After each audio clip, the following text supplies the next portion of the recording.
بلکہ نبی کی بنیاد پر کتابوں کو مانتے ہیں۔ لوگ کہتے ہیں کس کتاب میں لکھا ہے، ہم کہتے بحث نہ کرو، رسول اللہ نے فرما دیا، ہم تو نبی کے وہ غلام ہیں، وہ عشق کے بندے ہیں کہ نبی کی بات کتاب میں نہیں، اگر دیوار پر بھی لکھی ہے تو ہم دیوار کا بھی احترام کرنا جانتے ہیں۔ اس لیے یاد رکھنا، اس بات میں نہ الجھنا کہ یہ بات کس کتاب میں لکھی ہے، بس اتنا ہمارے لیے کافی ہے، ہمارے محبوب نے فرمایا ہے، ہمارا ایمان ہے، ہمارا عقیدہ ہے۔ اللہ اکبر، یاد رکھو، ہے دنیا کے اللہ کے بندو، یاد رکھو، اللہ اکبر، اللہ فرما رہا ہے کوئی روزی طلب کرنے والا ہے میں اس کو روزی عطا کروں۔ پھر مسلمان سال پر روزی کے لیے پریشان کیوں ہے جب اللہ خود کہہ رہا ہے مجھ سے روزی مانگو میں عطا کروں گا۔ شب برات میں اللہ فرما رہا ہے رزق مانگو عطا کروں گا، اور میرے اللہ کی شان ہے ان اللہ لا یخلف المیعاد، اللہ اپنا وعدہ خلاف نہیں کرتا، اللہ اپنے وعدے کو وفا کرتا ہے۔ وہ تو وعدہ وفا کرنے والوں کو پسند کرتا ہے جب وہ کہہ رہا ہے مجھ سے روزی مانگو میں عطا کروں، مجھ سے اولاد مانگو میں عطا کروں، مجھ سے حاجات مانگو میں عطا کروں، مجھ سے مغفرت مانگو میں عطا کروں۔ جب وہ دینے والا تیار ہے تو تم مانگنے کے لیے کیوں تیار نہیں ہو؟ تم اس کی بارگاہ میں ہاتھ پھیلانے کے لیے کیوں تیار نہیں ہو؟ یاد رکھو میرے پیارے آقا صلی اللہ علیہ وآلہ وسلم کے پیارے دیوانوں، وہ رات مغفرت کی رات ہے، وہ رات بخشش کی رات ہے، افسوس کا مقام ہے اس رات کو ہم نے لائٹنگ کی رات قرار دیا، اس رات کو ہم نے چلت فرت کی رات قرار دیا، اس رات کو ہم نے دھوم دھام کی رات قرار دیا۔ حیرت کی بات یہ ہے عبادت کی طرف نہیں آتے، مغفرت کی طرف نہیں آتے۔ آؤ اللہ سے بخشش طلب کریں، اس لیے کہ اللہ جس کی مغفرت کر دیتا ہے اس کو جنت ملتی ہے، اس لیے اللہ سے مغفرت مانگو۔ ایک بات بتاؤں، مغفرت کتنی اہم چیز ہے۔ اللہ نے اپنے محبوب سے فرمایا وَقُلْ رَبِّ اغْفِرْ وَارْحَمْ وَأَنْتَ خَيْرُ الرَّاحِمِينَ، اے میرے محبوب آپ مجھ سے یوں عرض کریں رب اغفر وارحم وانت خیر الراحمین، اے اللہ تو میری مغفرت فرما۔ اندازہ تو فرمائے جس کے سر پر تاج شفاعت رکھا، جس کو شافع یوم النشور بنایا، اللہ اکبر، اس رسول سے کہلوایا جا رہا ہے تعلیم امت کے لیے کہ حبیب آپ یوں عرض کریں کہ اللہ میری مغفرت فرما اور مجھ پر رحم فرما، بے شک تو رحم کرنے والا ہے۔ حیرت کی بات تو یہ ہے آج مسلمان مغفرت کی اہمیت سے نا واقف ہے، اس لیے لوگ نہ مغفرت طلب کرتے ہیں نہ اس کی بارگاہ میں توبہ کرتے ہیں۔ مسلمانوں آؤ اپنے اللہ کو منائیں، اپنے اللہ کو راضی کریں، اپنے اللہ سے صلح کریں۔ آج پوری دنیا کے اندر مسلم امہ اللہ اکبر پیروں تلے کچلی جا رہی ہے، تباہ کی جا رہی ہے، برباد کی جا رہی ہے۔ اس امت کو اللہ اکبر پیروں تلے روندنے کے منصوبے بن چکے ہیں، بلکہ اس منصوبے کو عملی جامہ پہنایا جا رہا ہے۔ میرے آقا علیہ الصلوۃ والتسلیم کے پیارے دیوانوں، صرف فلسطین کی سرزمین ہی نہیں، قدس کی سرزمین ہی نہیں، وہ کون سا ملک ہے جہاں پر مسلمانوں کے ساتھ ان کے خون کے ساتھ ہولی نہ کھیلی جا رہی ہو، ان کے آشیانے کو گرایا نہ جا رہا ہو، ان کے بچوں کو ترسایا نہ جا رہا ہو، ان کے بچوں کو تڑپایا نہ جا رہا ہو، ان کی بیٹیوں کی آبرو کو اللہ اکبر سرے بازار نیلام نہ کیا جا رہا ہو۔ میں آپ کو بتا دوں ہزاروں کی تعداد میں جلسہ سننے کے لیے آنے والوں، اگر صرف سننے کے لیے آئے ہو تو مجھے آپ سے کوئی بات نہیں کرنا، اور اگر واقعی سیریس ہو اپنے مسائل کے حوالے سے تو تمہیں معلوم ہونا چاہیے اس وقت روئے زمین پر لاجوں میں سب سے زیادہ اگر کسی قوم کی بیٹیاں بک رہی ہے تو وہ کلمہ پڑھنے والوں کی بیٹیاں ہیں۔ اس پر کبھی آپ نے کچھ سوچا؟ اس پر کبھی آپ نے کچھ غور کیا؟ معلم انسانیت کی محفل سجانے والوں کبھی غور تو کرو، کتے پر پتھر مارنے سے جو رسول اتنا بے چین ہو جاتے ہوں، چڑیا کے بچے چھن جانے پر جو رسول اتنے بے چین ہو جاتے ہو، اور مینڈکوں کو تالاب سے نکال کے پھینک دینے پر جو رسول اتنا بے چین ہو جاتے ہوں، جب اس رسول کی امت کی بیٹیاں لاجوں میں بکتی ہوگی کسی کے ہاتھوں پر اور وہ کسی کے بستر کی زینت بنتی ہوگی، اس وقت گنبد خضرا میں مصطفیٰ جان رحمت کی بے قراری کا عالم کیا ہوتا ہوگا، اس اس وقت حضور کی بے چینی کا عالم کیا ہوتا ہوگا. اللہ اکبر. ان کے بارے میں ہمارا کیا منصوبہ ہے؟ اللہ اکبر. یہ قوم کا حال تو یہ ہے، رات بھر جلسہ سنتے ہیں اور صبح کو وقت سب کچھ بھول جاتے ہیں، سب کچھ فراموش کر دیتے ہیں. اللہ کے بندو، آج مسلم امہ جن حالات سے دو چار ہے، ان حالات کو بدلنے کے لیے سب سے پہلے اللہ کو منانا ضروری ہے، اللہ کو راضی کرنا ضروری ہے، اللہ سے صلح کرنا ضروری ہے. بہت دور ہو گئے ہم اللہ سے، ایسا لگتا ہے رحمت خدا ہم سے روٹ گئی ہے، اللہ کی رحمتیں ہم سے روٹ گئی ہے. یاد رکھو، سب کو منانے والوں، سب کو منانے والوں، کبھی رب کو بھی تو منانے کی کوشش کرو. یاد رکھنا، سب روٹ جائیں اتنا نقصان نہیں ہوتا، لیکن رب روٹ جائے تو بچتا کیا ہے، باقی کیا رہ جاتا ہے؟ حیرت ہے. ہم نے بیوی کی خوشی کا خیال کیا، ہم نے ماں کی خوشی کا خیال کیا، ہم نے دوستوں کی خوشی کا خیال کیا، ہم نے بچوں کی خوشی کا خیال کیا. اگر نہ کیا تو رب کی خوشی کا خیال نہ کیا. دوست تو روٹ جاتا ہے تو کھانا اچھا نہیں لگتا، بچے روٹ جاتے ہیں تو سفر اچھا نہیں لگتا، بیوی روٹ جاتی ہے تو دن اچھا نہیں لگتا. خدا کتنے دنوں سے روٹا ہوا ہے، آخر پھر کہیں کیسے لگا رہے ہو، زندگی کی بہاریں کیسے لوٹ رہے ہو؟ پتا چلا سب کی قدر ہے، اگر تمہارے پاس قدر نہیں ہے تو اپنے رب کی قدر نہیں ہے. میرا اللہ فرما رہا ہے قرآن میں، کیسے وہ شکایت کر رہا ہے تم سے، وما قدر اللہ حق قدری، تم نے اپنے رب کی وہ قدر نہیں کی جیسا کہ قدر کرنے کا حق ہے. اور یاد رکھنا، بلڈنگیں بنا لو، اسکولیں بنا لو، کالجز بنا لو، بزنس تیار کر لو، جائیداد بنا لو، کبھی تم کامیاب نہیں ہو سکتے جب تک کہ اپنے رب کو راضی نہ کرو، جب تک کہ اپنے اللہ کو راضی نہ کرو. آؤ شب برات کے اس مقدس موقع پر ہم اپنے اللہ کو منانے کی کوشش کریں. بہت گناہ کر چکے. میرا اللہ فرماتا ہے، یا ایھا الذین آمنوا توبوا الی اللہ توبۃ نصوحا، اے ایمان والو ایسی توبہ کرو جو آگے کو تمہارے لیے نصیحت ہو جائے. استغفار تو روز پڑھتے ہو میرے بھائی، استغفار وہ رسمی طور پہ پڑھنا توبہ نہیں ہے، کانوں کو کھینچنا توبہ نہیں ہے، گالوں کو پیٹنا توبہ نہیں ہے، بلکہ توبہ کیا ہے؟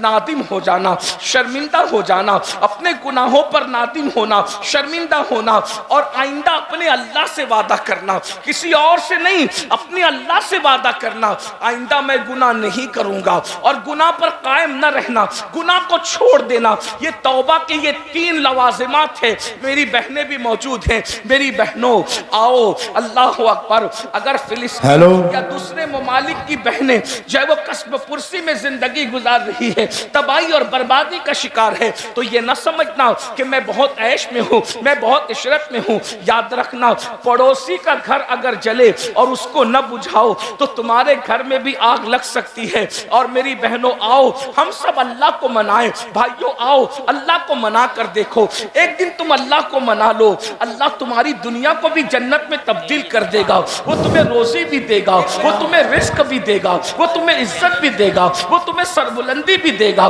وہ تمہیں کامیابی بھی دے گا، وہ تمہیں کامرانی بھی دے گا، وہ سب کچھ عطا کرے گا. کون سی چیز ہے جو اس کے خزانے میں نہیں ہے؟ کون سی نعمت ہے جو اس کے خزانے میں نہیں ہے؟ سب کے قریب ہونے کی کوشش کرتے ہو. اللہ اللہ، آج مسلمان اس قدر اس کی سوچ گر چکی ہے مسلمان کی کہ وہ کارپوریٹر کے تو قریب ہونا چاہتا ہے، وہ ایم ایل اے کے تو قریب ہونا چاہتا ہے، وہ ایم پی کے تو قریب ہونا چاہتا ہے، وہ لیڈروں کے قریب تو ہونا چاہتا ہے، وہ اپنے رب کے قریب نہیں ہونا چاہتا. آج یہ اپنے میں جلدی بات پوری کروں اس لیے کہ مجھے وقت پر یہاں سے نکلنا ہے اور مجھے جو ہے سفر شروع کرنا ہے. میرے بھائیوں توجہ سے سننا، یہ کسی کے دل کی آواز ہے، یہ کسی کے دل کی آواز، یہ تقریر نہیں ہے میرے بھائی، یہ کسی کے دل کی آواز ہے. ذرا توجہ سے سن لو. جتنے لوگوں کو آواز کی ضرورت ہے آواز پہنچ رہی، بھائی چھوڑ دو، نہیں چھوڑ دو میرے بھائی، جتنے لوگوں کو ضرورت ہے آواز پہنچے، ایک بار درود شریف پڑھے۔ رب صلی وسلم دائما ابدا علی حبیبک خیر الخلق کلہم، صلاۃ و سلام علیک یا سیدی یا رسول اللہ، صلاۃ و سلام علیک یا جد الحسن والحسین۔ تو اللہ رب العزت کو منا لے، ہر نعمت تمہاری ہے، نعمتیں تمہاری غلام بن جائے گی، عزتیں تمہاری کنیز بن جائے گی، دنیا کی ہر نعمت جو ہے تمہارے قدموں میں ہوگی۔ اللہ رب العزت کو راضی تو کرو، اس کے حبیب علیہ السلام کو تو راضی کرو، لیکن یہ کیسے ہوگا؟ گناہ کرتے رہو گے، برائیاں کرتے رہو گے، جرائم کرتے رہو گے، اللہ راضی نہیں ہوگا۔ جب مسلمانوں کا جاتا ہے توبہ کرو تو کیا کرتے ہیں؟ کان کھینچتے ہیں یا گال پیٹتے ہیں یا جلسے میں استغفر اللہ پڑھ کے اٹھ جاتے ہیں۔ نہیں، توبہ ایسی کہ ایک مرتبہ گناہ سے نکلو تو دوبارہ جس طریقے سے گناہ کی طرف جانے کا کبھی مت سوچو۔ جیسے بکری کے تھن سے دودھ نکلتا ہے تو دوبارہ اسی سوراخ سے بکری کے تھن کے اندر واپس نہیں جا سکتا، ایسی گناہ سے نکلو، دوبارہ گناہ کی طرف کبھی نہ جاؤ۔ پھر دیکھو اللہ کا کرم کیسے ہوتا ہے، رب کی رحمتیں کیسے برستی ہے۔ میرے آقا علیہ الصلوۃ والتسلیم کے پیارے دیوانوں، توبہ کو آدمی کیوں ٹالتا ہے؟ توبہ کو سیریس کیوں نہیں لیتا؟ انسان توبہ کو سنجیدگی سے کیوں نہیں لیتا؟ اس کو پتا نہیں ہے کہ گناہ کا وبال کیا ہے، گناہ کا اینڈ کیا ہے، گناہ کا انجام کیا ہے۔ پہلے اس کو محسوس کرنا چاہیے کہ جو میں گناہوں میں زندگی گزار رہا ہوں اس کا انجام کیا ہے۔ یاد رکھنا، ننھے ان جوانوں کو جنہوں نے جوانی کی دہلیز پہ قدم رکھا ہے، انہیں گناہ کرتے دیکھ کر کے ہر دردمل دل تڑپتا ہوگا۔ یہ ننھے سے چہرے، یہ اللہ اکبر، یہ سادہ سے چہرے، اللہ اکبر، لغوی معنی میں کہہ دوں یہ معصوم سے چہرے، اللہ اکبر، یہ جہنم کے راستے پر جا رہے ہیں۔ ہائے، ان کو تو اسٹڈی کرنا چاہیے تھا، یہ راتوں کو موبائل لے کر کے بیٹھے ہوئے ہیں، ان کو تو تسبیح لے کر بیٹھنا چاہیے تھا، انہیں تو تلاوت کرنا چاہیے تھا، انہیں تو کتابیں پڑھنا چاہیے تھا۔ یہ لوگ جو ہے گٹروں کے کنارے، گلیوں کے اندر، کوئی آٹو میں بیٹھا ہے، کوئی کسی کے زینے پہ بیٹھا ہے، کوئی ہوٹل میں بیٹھا ہے۔ اے مسلمان جوان، تیری پہچان کیا تھی؟ آج تیری پہچان کیا ہو گئی؟ تیری پہچان تو یہ تھی، دی اذانیں کبھی یورپ کے کلیساؤں میں اور افریقہ کے تپتے ہوئے صحراؤں میں، دشت تو دشت ہے، دریا بھی نہ چھوڑے ہم نے، بحر ظلمات میں دوڑا دیے گھوڑے ہم نے۔ مسلمان تو وہ تھا کہ اندلس کے ساحل پہ تو کشتیاں جلاتا تھا، تیری جوانی کے تقدس کو دیکھ کر لوگ کلمہ پڑھ کے مسلمان ہوتے نظر آتے تھے، تیری جوانی کے تقدس کو دیکھ کر لوگ اپنا باطل مذہب چھوڑ کر دین حق قبول کرتے نظر آتے تھے، یہ کہتے ہوئے کہ جب غلام کے کردار کا یہ عالم ہے تو مصطفیٰ جان رحمت کے کردار کا عالم کیا ہوگا؟ مسلمانوں تمہاری شان یہ تھی، مگر یاد رکھو آج گناہوں میں ڈوب چکے ہو۔ وہ کون سا گناہ ہے جو قوم مسلم کے اندر موجود نہیں ہے؟ بالخصوص جوان زنا کے اڈوں پر ہے۔ یہ کہتے ہوئے شرم بھی آتی ہے، اچھا بھی نہیں لگتا، مگر نشتر جو لگاتا ہے وہ دشمن نہیں ہوتا۔ اپنوں کے درمیان نہ روئے تو کس کے درمیان روئے؟ اللہ اکبر۔ ایک وقت تھا کہ زنا کے نام سے مسلم جوانوں کے بدن پر کے رونگٹے کھڑے ہو جاتے تھے۔ اللہ اکبر۔ آج وہ جوان زنا کے اڈوں کو آباد کر رہے ہیں، زنا کی فلمیں دیکھ رہے ہیں۔ اللہ اکبر۔ وہ جوان جوا کھیل رہے ہیں، وہ جوان نشے میں مبتلا ہیں، وہ نوجوان لڑکیوں کی محبت میں مبتلا ہیں، حرام کاری میں مبتلا ہیں، مسجدوں سے دور ہو گئے، مسجد مرثیہ خواہ ہے، نمازی نہیں ہے، جلسہ کا آباد ہے، خدا خانہ ویران ہے۔ اللہ اکبر۔ ہم ان جلسوں کی بھیڑ کو دیکھ کے خوش ہیں۔ میرا جلسہ، آج کی بات نہیں کر رہا ہوں، نارمل جنرل بات، میرا جلسہ کامیاب ہو گیا۔ میرے بھائی، جلسہ بھیڑ سے کامیاب نہیں ہوتا، جلسہ اس دن کامیاب ہوگا جیسے جمعہ میں مسلمان پہنچتے ہیں ویسے فجر میں پہنچے، تب یہ جلسہ کامیاب ہوگا۔ اس جلسے کی کامیابی کا انحصار اس وقت ہے، یاد رکھنا، یہ تو قیامت کی نشانیوں میں سے ایک نشانی ہے مولانا، کہ لوگ دین سننے کے لیے جمع ہوں گے، دین پر عمل کرنے کے لیے جمع نہیں ہوں گے۔ دل کو بہلانے کے لیے دین کی باتیں سنی جائے گی، دل کو بہلانے کے لیے باتیں سنی جا رہی ہے۔ میرے بھائی، نہیں، نبی کی باتیں صرف دل کو بہلانے کے لیے نہیں ہے، نبی کی باتیں تو آخرت کو سنوارنے کے لیے ہے، رسول اللہ کی باتیں تو حرز جان بنانے کے لیے، رسول اللہ کی باتیں تو عمل کے لیے۔ آؤ نا، میدان عمل میں آؤ میرے جوانوں۔ اگر توبہ نہیں کی تم نے، ایک دن وہ آئے گا، بہت جلدی آئے گا، بد دعا کے طور پہ نہیں بلکہ میں اپنے بزرگوں کی بات دہرا رہا ہوں، وہ آئے گا، بہت جلد آئے گا۔ موت کی تلواریں ہمارے سروں پہ لٹک رہی ہے۔ اللہ اکبر۔